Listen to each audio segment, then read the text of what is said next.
Hey guys, আমি শিবনাথ আবার চলে এসেছি আজকে নতুন একটি হরর ভূতের এপিসোড নিয়ে। আজকে এই ভূতের এপিসোডে সকলকে জানাই ওয়েলকাম। চলো আজকে আমাদের এই হরর স্টোরি শুরু করি। বর্ষার রাত, আকাশ জোড়া কালো মেঘ, দূরে বিদ্যুৎ ঝলকানি। গ্রামের সরু রাস্তা ধরে হাঁটছিল অর্ণব, হাতে একটা পুরনো ব্যাগ, চোখে ক্লান্তি ভরা। 10 বছর পর সে ফিরছে নিজের গ্রাম। নদিয়ার এক ছোট্ট গ্রাম, নাম ছিল গোবিন্দপুর। এই গ্রামটা সে কোনোদিন ভুলতে পারেনি, কারণ এই গ্রামে শেষ প্রান্তে ছিল একটা দিঘি, যার নাম শুনলেই গ্রামের মানুষ আজও দরজা বন্ধ করে দেয়। কালো দিঘি। অর্ণবের বাবা মারা যাওয়ার পর শহরে চাকরি ছেড়ে তাকে ফিরতে হয়েছিল পৈতৃক বাড়িতে। বাড়িটা অনেকদিন ফাঁকা ছিল, রাস্তায় কাউকে দেখা যাচ্ছিল না। হঠাৎ পিছন থেকে একটা কাপা গলা ভেসে এলো, অর্ণব, তুই ফিরলি? অর্ণব ঘুরে দেখলো গ্রামের বৃদ্ধ এক কাকা দাঁড়িয়ে। কাকা, আপনি?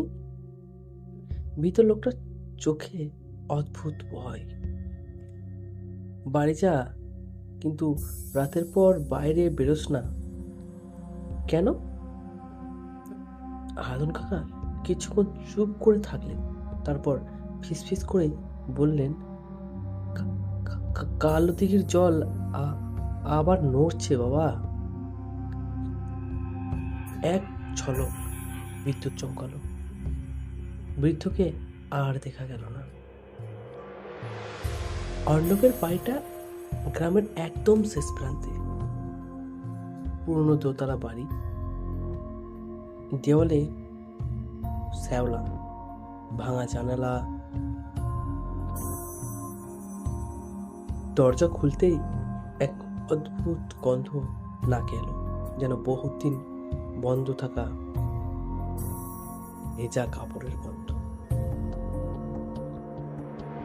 রাত বাড়ছিল, ঘরের মধ্যে একটা পুরনো ঘড়ি টিক টিক শব্দ করছিল।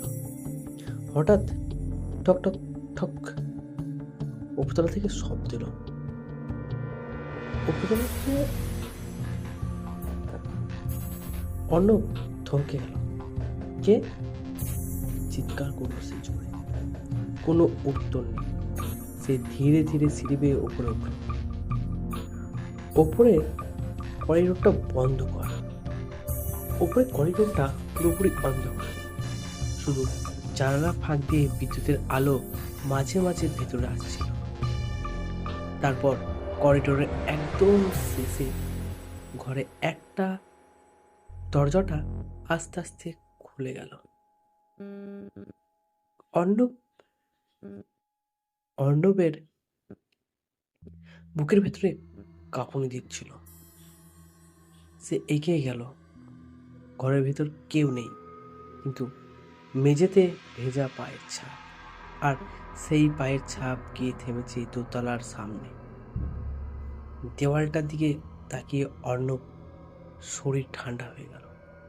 দেওয়ালে রক্ত দিয়ে লেখা, দিঘির কাছে যাস না। পরের দিন সকালে গ্রামের চায়ের দোকানে সবাই অর্ণবকে অদ্ভুত চোখে দেখছিল। কেউ তার পাশে বসছিল না। এক বৃদ্ধ বললেন, ওই বাড়িতে আবার কেউ উঠেছে। আরেকজন ফিসফিস করে বললেন, ওর বাবাও তো শেষে পাগল হয়ে গেছিল। অর্ণব বৃদ্ধ হয়ে জিজ্ঞাসা করল, এই কালো দিঘির ব্যাপারটা কি? সবাই চুপ কেন? সবাই চুপ। দোকানের মালিক ধীরে ধীরে বলল, 25 বছর আগে এই দিঘিতে একসঙ্গে 5 জন ডুবে মারা যায়। অ্যাক্সিডেন্ট? অ্যাক্সিডেন্ট না, ওরা নিজেরাই জলে নেমেছিল। মানে? লোকটা কাপা গলায় বলল, ওরা বলছিল জলের নিচে কেউ ডাকছে। সেদিন রাতে অর্ণব প্রথম স্বপ্নটা দেখল। সেই দাঁড়িয়ে আছে কালো দিঘির ধারে, চারপাশ কুয়াশা, জলের ওপর একটা মেয়ে দাঁড়িয়ে, সাদা শাড়ি, ভেজা চুল, মুখ ঢেকে রেখেছে। মেয়েটা ফিস ফিস করে বলল, আমাকে বাঁচাও। তারপর মেয়েটার মুখ ধীরে ধীরে উপরে উঠল। চোখ নেই, পুরো ফাঁকা গর্ত। অর্ণব চিৎকার করে ঘুম ভাঙল। তার শরীর ঘামে ভিজে গেছে। কিন্তু সবচেয়ে ভয়ঙ্কর ব্যাপারটা ছিল অন্য। তার বিছানার নিচে ভেজা কাদার দাগ, যেন কেউ জলে ভিজে ঘরে ঢুকেছিল। অর্ণব সিদ্ধান্ত নিল সে সবকিছু জানবে। পরদিন সে গ্রামের পুরনো স্কুলের শিক্ষক বিমল বাবুর কাছে গেলেন। বিমল বাবু অনেকক্ষণ চুপ করে ডেকে বললেন, তুই সত্যটা জানতে চাস? হ্যাঁ, তাহলে শোন। 25 বছর আগে গ্রামের এক মেয়ে ছিল, মেঘলা। অসাধারণ সুন্দরী, কিন্তু গ্রামের মানুষ বলতো মেয়েটা অদ্ভুত। সে মাঝ রাতে দিঘির ধারে একা বসে থাকত। একদিন হঠাৎ সে নিখোঁজ হয়ে যায়। তারপর থেকেই শুরু হয় মৃত্যু। যে এই দিঘির কাছে যেত সে শুনতো একটা মেয়ের কান্না। তারপর মানুষগুলো নিজেরাই জলে নেমে যেত, আর তাদের মৃতদেহ পাওয়া যেত কয়েকদিন পরে, চোখ দুটো উপড়ে যাওয়ার অবস্থা। অর্ণবের শরীর ঠান্ডা হলো। মেঘলার লাশ পাওয়া গেছিল? বিমলবাবু ধীরে ধীরে মাথা নাড়লেন, না। সেই রাত ঝড় শুরু হয়েছে। অর্ণব ঘুমোতে পারছিল না। হঠাৎ জানালার বাইরে সে কাউকে দাঁড়িয়ে থাকতে দেখলো। সাদা শাড়ি, ভেজা চুল, এক দৃষ্টিতে তাকিয়ে আছে। অর্ণব সাহস করে জানালার কাছে গেল। মেয়েটা ধীরে ধীরে হাত তুলল আর দিঘির দিকে ইশারা করলো। তারপর অদৃশ্য। প্রায় রাত 2টা। অর্ণব যেন কোনো অদৃশ্য শক্তির টানে বেরিয়ে পড়ল। বৃষ্টি পড়ছে।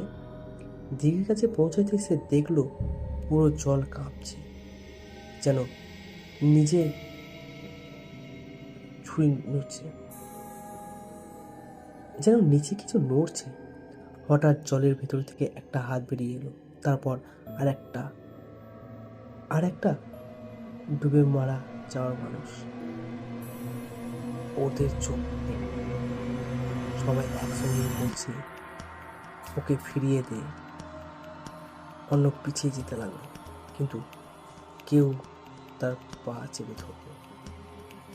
সে নিজের দিকে তাকিয়ে দেখলো জলের ভেতর থেকে মেঘলার মুখ উঠছে। মেঘলার মুখ উঠছে, ফ্যাকাশে সাদা মুখ, ফাঁকা চোখ, আর ঠোঁটে ভয়ঙ্কর হাসি। কিন্তু এতদিন পরে ফিরলো কেন? অর্ণব জিজ্ঞাসিত। অর্ণব স্তব্ধ হয়ে গেল। সে এই মেয়েটাকে চেনে। মাথার ভেতর হঠাৎ পুরনো স্মৃতি ফিরে এলো। ছোটবেলায় সে আর মেঘলা বন্ধু ছিল। এক রাতে মেঘলা তাকে দিঘির ধারে ডেকেছিল, কিন্তু অর্ণব ভয় পেয়ে পালিয়ে গেছিল। সেই রাতেই মেঘলা নিখোঁজ হয়। মেঘলা ধীরে ধীরে জলের উপর উঠে এলো। ওরা আমাকে মেরেছিল। কে? গ্রামের লোকরা? অর্ণব স্তব্ধ হয়ে গেল। মেঘলা কাঁদতে কাঁদতে বলল, ওরা বলছিল আমি অপয়া, ডাইনি। তারপর হঠাৎ তার গলা বদলে গেল, গভীর, ভয়ঙ্কর। এবার সবাই মরবে। দিঘির জল হঠাৎ উত্তল হয়ে উঠল। চারপাশে মৃত্যু মানুষের ছায়া দেখা যাচ্ছে। অর্ণব দৌড়তে লাগলো, কিন্তু পিছন থেকে বরফ ঠান্ডা একটা হাত তার কাঁধে পড়ল। তুই আমাকে একা ফেলে গেছিলি।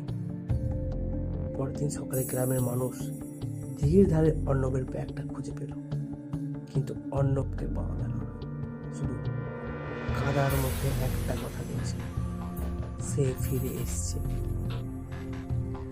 আজও গোবিন্দপুর গ্রামে রাতের পর কেউ কালো দিঘির কাছে যায় না।